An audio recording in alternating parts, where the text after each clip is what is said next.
నమస్తే ఓం గం గణపతయే నమః స్వర్ణలక్ష్మి నమస్తే అస్తు పరబ్రహ్మ స్వరూపిణి రాజ్యం దేహి ధనం దేహి సర్వకామాంచ దేహి మే. జూన్ 2వ తారీఖున గురువు మిథున రాశి నుంచి కర్కాటక రాశిలోకి మారుతూ ఉన్నారు. ఇది 12 సంవత్సరాలకు ఒకసారి జరిగే ప్రక్రియ. ఇందులో ఇంకొక ముఖ్యమైన విషయం ఏంటంటే గురువు ఉచ్చ స్థానానికి వెళ్తూ ఉన్నాడు. కర్కాటక రాశిలో గురువు ఉచ్చ స్థానంలో ఉండటం వల్ల ఏం జరుగుతుంది? సహజంగా గురువు వచ్చేటప్పుడు మనకి ధనాన్ని ఇస్తూ ఉంటారు, సంతానాన్ని ఇస్తూ ఉంటారు.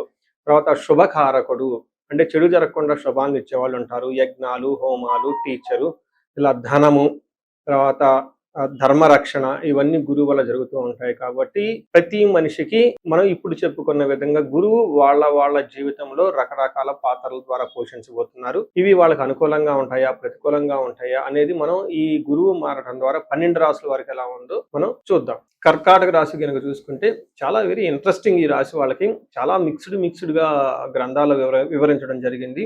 ఒకటి, జన్మరాశిలో గురువు సంచారం చేస్తూ ఉంటే మంచిది కాదు అని చాలా రకాలైన గ్రంథాలు వివరించడం జరిగింది. అయితే కర్కాటక రాశి వాళ్ళకి విశిష్టత ఏంటంటే ఈ రాశిలో గురువు ఉచ్చ స్థానంలో ఉండటంతో ప్రతికూల పరిస్థితులు అంత ఎక్కువగా ఉండవు. ఏదైనా ప్రతికూల పరిస్థితులు జరిగినా కానీ దాని యొక్క ఉద్దేశం చాలా బాగుంటుంది, ఫ్యూచర్లో చాలా మంచి రిజల్ట్ వస్తుందని మీరు చాలా గమనించుకోవాలి.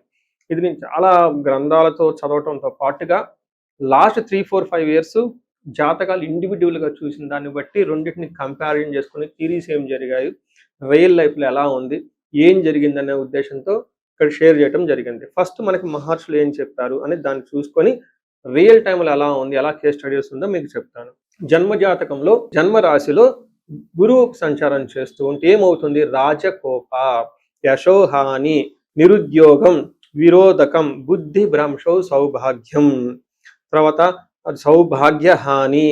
గురు జన్మరాశి గతే అని చెప్తారు. అంటే జన్మరాశిలో కనుక గురువు ఉంటే ఏమవుతుంది? రాజకోప అంటే మీ పై ఉన్న అధికారులతో గొడవలు వచ్చే అవకాశం ఉంటుంది, గవర్నమెంట్ అఫీషియల్తో గొడవలు వచ్చే అవకాశం ఉంటుంది. యశోహాని, మీ కీర్తి ప్రతిష్టలకు భంగం కలిగే అవకాశం ఉంటుంది. ఉద్యోగం విరోధకం అంటే ఉద్యోగంలో మీకు విరోధులు ఉండే అవకాశం ఎక్కువగా ఉంటుంది. బుద్ధి భ్రంశో అంటే మైండ్ని సరిగా పనిచేయకుండా ఉంటుంది. భాగ్యహాని, మీకు రావాల్సిన లక్ దూరంగా వెళ్ళిపోతూ ఉంది అని చెప్తారు. ఇన్ రియల్ టైంలో చూసుకుంటే ఉద్యోగంలో అపకీర్తి వస్తుంది, చికాకులు ఉంటుంది, బ్రెయిన్ అని సరిగా పనిచేయదు, సంపదలకు హాని కలుగుతుంది, అలానే అవమానము, కంగారు, శత్రువృద్ధి, చేసే పనుల్లో ఆటంకాలు కలుగుతూ ఉంటాయి అని చెప్తారు. అయితే ఇక్కడ దీని మీనింగ్, లిటరల్ మీనింగ్ అలా ఉంటే రియల్ టైంలో ఎలా ఉంటుందంటే నేను చూసిన జాతకాల్లో చాలా వరకు కొన్ని విషయాలు చాలా పాజిటివ్గా ఉంటుంది. ఒకటి, పిల్లలు కావాలనుకునే పిల్లలు బాగుంటుంది, మ్యారేజ్ కావాలనుకునే వాళ్ళకి మ్యారేజ్ బాగుంటుంది, తీర్థయాత్రలు ఎక్కువగా చేస్తారు. అయితే ఒక్క విషయాన్ని బాగా గమనించుకోవాలి.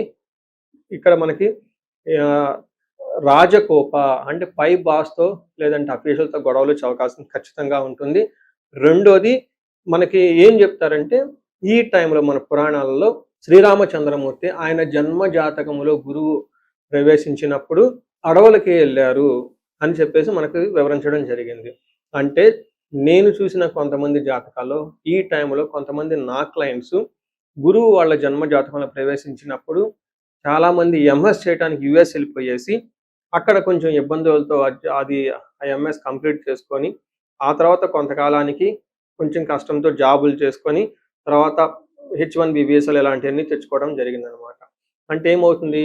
ఉన్న పొజిషన్స్ దూరంగా వెళ్ళిపోతారు, ఇబ్బందులు పడతారు, కానీ ఫైనల్గా మంచి జరుగుతుంది. అదేవిధంగా శ్రీరామచంద్రమూర్తి రాజ్యాన్ని కోల్పోవాల్సి వచ్చింది. పట్టాభిషేకం కావాల్సిన వ్యక్తికి ఆ పట్టాభిషేకం కాకుండా అడవులకు వెళ్ళవలసి వచ్చింది. చివరికి ఏం జరిగింది? ఒక మంచి శుభకార్యం జరిగింది, దుష్ట సంహారం జరిగింది. అదేవిధంగా ఈ రాశి వాళ్ళకి జన్మరాశిలో గురువు ఉండటం వల్ల ఖచ్చితంగా ఇబ్బందులు ఉంటాయి. అయితే ఈ ఇబ్బందులు కూడాను ఫైనల్గా ఒక మంచి జరుగుతుంది మీ లైఫ్లోని గమనించుకోవాలి. సో ఈ ప్రకారంగా కర్కాటక రాశి వాళ్ళకి గురు మధ్యస్థంగా ఇబ్బందులతో కూడి సక్సెస్ని తీసుకొచ్చే అవకాశం ఉందని గమనించుకోవాలి. సో చూశారు కదా, గురువు ఈ రాశి వాళ్ళకి ఎలాంటి అనుకూల ప్రతికూలాలు తీసుకొని వస్తున్నారు, ఫలితాలు తీసుకొని వస్తున్నారు, అనుభవంలోకి రాబోతున్నాయో ఈ జూన్ నుంచి 2027 జూన్ వరకు, 2026 జూన్ నుంచి 2027 జూన్ వరకు ఎలాంటి ఫలితాలు ఉన్నారో మనం తెలుసుకుందాం. అయితే గురువు యొక్క అనుకూల ప్రభావం మన మీద ఉండటానికి మనం కొన్ని రకాల పరిహారాలను ఖచ్చితంగా చేసుకోవాల్సి ఉంటుంది. ఒకటి, గురువుకి సంపూర్ణ శాంతి పూజలు చేసుకోవాలి. సంపూర్ణ శాంతి పూజలు అంటే ఏంటి? చాలా మందికి అవగాహన ఉండదు. గురు గ్రహానికి మన శాస్త్రాల్లో, గ్రంథాల్లో ఏదైనా గనుక ఒక గ్రహం మనకి సరిగా అనుకూలించకపోతే ఆ యొక్క గ్రహం యొక్క మనం ప్రతికూల పరిస్థితుల నుంచి అనుకూలంగా మార్చుకునే ప్రక్రియ ఉంటుంది. దీనికి పరిహారాలు అంటారు. మనకి శాస్త్రాలు ఏ విధంగా చెప్పారంటే గురువుకి జప సంఖ్య 16,000 సార్లు చేయాల్సి ఉంటుంది. అధిదేవత, ప్రత్యధి దేవత ఇంకొక 3,000, 2,000 సార్లు చేయాల్సి ఉంటుంది. సుమారుగా గురుగ్రహానికి ఇటు అటుగా ఒక 20,000 సార్లు జపం చేయాల్సి ఉంటుంది. అలానే గురుగ్రహానికి తర్పణం చేయాల్సి ఉంటుంది. గురుగ్రహానికి దానం చేయవలసి ఉంటుంది. గురుగ్రహానికి హోమం చేయవలసి ఉంటుంది. ఇలా ఈ 4 రకాల ప్రక్రియలను ఎవరైతే చేస్తారో గురుగ్రహ సంపూర్ణ శాంతి పూజలు అంటారు. అయితే ఇండివిజువల్గా వాళ్ళు చేసుకోవటం కష్టం కాబట్టి సద్బ్రాహ్మణుల్ని, దేవాలయాల్లో ఉన్న పండితుల్ని, లేకుంటే గురువు యొక్క మంత్రాన్ని తీసుకొని వాళ్ళు కొన్ని లక్షల సార్లు, వేల సార్లు ఉపాసన చేసి చక్కగా సాధన చేసిన వాళ్ళ దగ్గరికి వెళితే ఆ మంత్రం వాళ్ళ ద్వారా సిద్ధించి గురువు యొక్క అనుకూలం మీకు అనుకూలంగా ఉంటుంది. ఇది కాకుండా గురువుకి సంబంధించిన దేవాలయాలు అంటే మేధా దక్షిణామూర్తి కానివ్వండి, లేదంటే హయగ్రీవ సంబంధించిన దేవాలయాలు చక్కగా విజిట్ చేయటం చాలా మంచిది.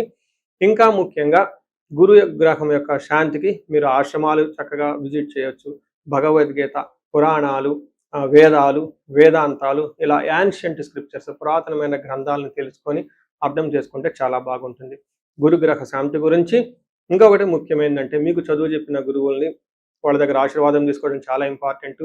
సాధువుల్ని, తర్వాత మీ ఇంటికి ఎప్పటి నుంచో అనాదిగా ఉన్న పురోహితులు, బ్రాహ్మణులు వాళ్ళు మీకు మంచి చెడు చెబుతుంటారు. అలాంటి వాళ్ళని మీరు సత్కరించడం, గౌరవించటం, వాళ్ళకి దక్షిణలు ఇవ్వటం ఇవన్నీ చేస్తే గురువు యొక్క గురు గ్రహం యొక్క అనుకూలం మీకు అనుకూలంగా ఉంటుంది. గురువులకు సంబంధించిన దత్త చరిత్ర చదువుకోవటం ఇంకా చాలా బాగుంటుంది.